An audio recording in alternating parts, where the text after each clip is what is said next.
बिहार विधानसभा चुनाव को लेकर हमारी सहयोगी अपराजिता ने कांग्रेस के एमएलसी राजीव कुमार से खास बातचीत की है। उन्होंने क्या कुछ कहा है वो आपको सुना देते हैं। हमारे साथ मौजूद हैं बेगूसराय और खगड़िया के कांग्रेस के एमएलसी राजीव कुमार जी। सर, आपका बहुत बहुत स्वागत है हमारे टीएनपी न्यूज में। बहुत बहुत धन्यवाद। सर, मेरा सबसे पहला सवाल आपसे होगा, राहुल गांधी के साथ साथ महागठबंधन की पूरी टीम बिहार की धरती पर आती है और वोटर अधिकार यात्रा निकालती है, तो एसआईआर का मुद्दा जो बहुत ज्यादा हावी है उस पर आप क्या कहना चाहेंगे? सबसे पहले हम धन्यवाद देना चाहेंगे ये संपूर्ण महागठबंधन की टीम और विशेष रूप से हम लोगों के आदरणीय नेता राहुल गांधी जी, जो लीडर ऑफ अपोजिशन इंडिया के हैं लोकसभा में, और साथ साथ बिहार के लीडर ऑफ अपोजिशन माननीय तेजस्वी यादव जी। वो जो अधिकार यात्रा निकला पूरे बिहार में, समझिए कि पूरे बिहार में एक अलग माहौल पैदा हो गया और संपूर्ण जनता यहाँ की इस बात से आश्वस्त हो चुकी है कि बिहार में वोटर चोरी किया गया है। सरकार के पास एकमात्र यही एक सिस्टम है जिससे वो चाहती है हम चुनाव जीतें, और इसका प्रयोग महाराष्ट्र, कर्नाटका हर जगह हो चुका है। और इसके बारे में हमारे आदरणीय नेता श्री राहुल गांधी जी और तेजस्वी जी इस बात को बार बार पूरे बिहार में जोर जोर से प्रचार कर चुके हैं कि कैसे कर्नाटक में और महाराष्ट्र में वोटर चोरी हुई है। 6 माह पहले जब चुनाव हुई थी लोकसभा के महाराष्ट्र में, तो महागठबंधन के टीम काफ़ी संख्या में लोकसभा सीट जीती थी, और ऐसा क्या परिस्थिति आया, एकाएक फिर देखते हैं विधानसभा चुनाव में हार गई। तो ये मुद्दा बाद में पकड़ा है, और आज हम कह सकते हैं कि जो यात्रा, ये वोटर अधिकार यात्रा एसआईआर के खिलाफ में पूरे बिहार में कोने कोने हर विधानसभा की जनता इस बात से आश्वस्त हो चुकी है कि बिहार में बहुत गंदा काम हुआ है, वोट का अधिकार छीना गया है, और इसी को दबाने के लिए बिहार की सरकार आज पैसा बांट रही है पूरे बिहार में, चाहे महिलाओं को हो। मैं बताना चाहूँगा, ये जो पैसा दिया जा रहा है कल आपसे वसूला जाएगा, ऋण के रूप में पैसा दिया जा रहा है, कल आपसे वसूला जाएगा। तो बिहार में बहुत बड़ा परिवर्तन हुआ है, और साथ साथ यहाँ जो भ्रष्टाचार चरम सीमा पहुँचा हुआ है, इसके खिलाफ जनता काफ़ी गुस्सा में है।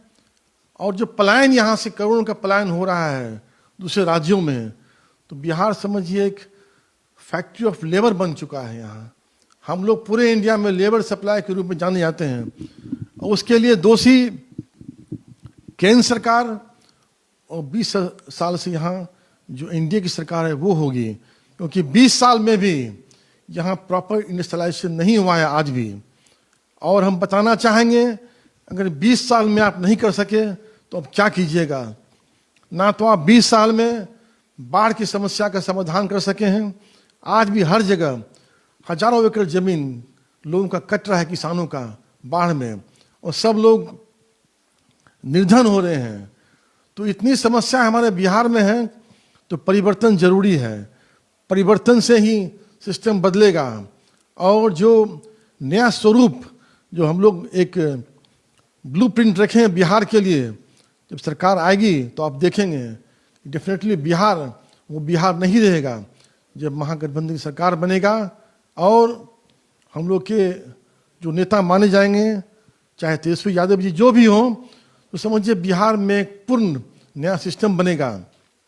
और आप देखेंगे ना तो भ्रष्टाचार रहेगा, यहाँ पूर्ण इंडस्ट्रियलाइजेशन होगा, लोगों को सम्मान मिलेगा, और हर घर में शिक्षा आएगी, स्वास्थ्य का अच्छा व्यवस्था होगा, और बाकी जो आवश्यकताएं हैं सब पूरा होगा। जी बिल्कुल सर, आपने यहाँ पे रोजगार की बातें बताई, इंडस्ट्रियलाइजेशन की बातें बताई, तो आपका जो क्षेत्र पड़ता है खगड़िया और बेगूसराय की अगर बात की जाए तो इस मुकाबले बेगूसराय बहुत ज़्यादा डेवलप दिखता है, लेकिन अगर खगड़िया की बात की जाती है तो मक्का की सबसे ज़्यादा उत्पादन यहाँ पर मानी जाती है। और जब हम लोगों के बीच जाते हैं तो लोग हमें ये शिकायत करते हुए नजर आ रहे हैं कि मक्का के बहुत ज़्यादा उत्पादन के बावजूद हमारे खगड़िया में कोई इसका उद्योग नहीं है।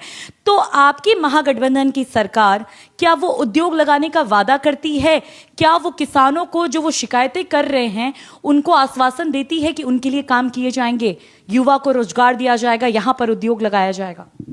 डेफिनेटली जो सरकार 20 साल से इस बात को जान रही है कि खगड़िया मक्का का समझिए कि ये बेस है पूरे बिहार में, पूरे इंडिया में, और 20 साल में आप मक्का आधारित एक फैक्ट्री का निर्माण नहीं करा सके, इससे दुर्भाग्य की बात क्या होगी बिहार के लिए? ना तो चीनी मिल ओपन कर सके पूरे बिहार में, और मक्का समझिए कि ये अलग बात है, जमीन का अधिग्रहण किया गया है बिहार में, खगड़िया में, लेकिन वास्तविक रूप से अभी भी एक भी किसी उद्योग का खगड़िया जिला में सेटलमेंट नहीं हो चुका है, मैंने किसी का निर्माण नहीं हुआ है। हमारी सरकार जब आएगी महागठबंधन की सरकार, तो हम लोगों ने तय किया है हम अच्छे अच्छे इन्वेस्टर्स को डिफरेंट पार्ट्स ऑफ कंट्री से यहाँ लाएंगे, बुलाएंगे, उनको प्रॉपर जमीन दिलवाएंगे और सिंगल विंडो स्कीम के माध्यम से अच्छा लोन दिलवा के वहाँ हम लोग निर्माण करवाएंगे और सुरक्षा का व्यवस्था कायम करेंगे। ये जो बेरोजगारी हमारे यहाँ व्याप्त है पूरे बिहार में, इसी माध्यम से खत्म होगा। और कोशिश करेंगे कि हर जिला में हर साल कम से कम 1 से 2 लाख रोजगार हम लोग सृजन करवाएं, जिससे कि बिहार का सूरत और बदहाली बदलेगा। सर, आप हमारे साथ जुड़े, आपका बहुत बहुत धन्यवाद। बहुत बहुत धन्यवाद, थैंक यू। तो ये थे हमारे साथ एमएलसी कांग्रेस के राजीव कुमार जी, खगड़िया और बेगूसराय के। आपने इनकी बातें सुनी, इन्होंने आज की खास बातचीत में अपने एजेंडे क्लियर बताए।